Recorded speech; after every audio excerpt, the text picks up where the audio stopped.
Hi friends, welcome back to our channel. ఈరోజు నేను వచ్చేసి 8 డాట్స్ 8 చుక్కల ముగ్గును వేస్తున్నానండి. ఫస్ట్ వచ్చేసి 8 డాట్స్ 8 చుక్కలు పెట్టుకోవాలి.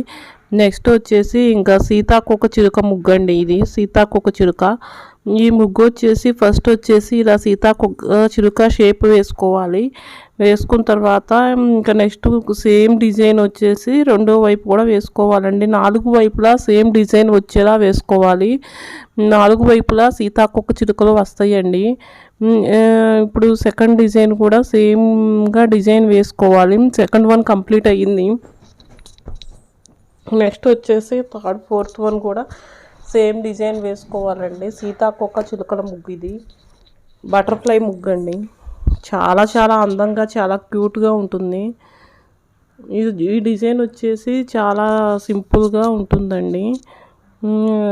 ఇంకా నెక్స్ట్ వచ్చేసి మూడో వైపు కూడా సీతాకోక చిలుకను వేసుకోవాలి. నెక్స్ట్ వచ్చేసి ముగ్గు అనేది ఇంటి లోపల ఇంటి బయట అందంగా అలంకరించు ప్రాచీన కాలం నుండి వస్తున్న భారతీయ సాంప్రదాయం.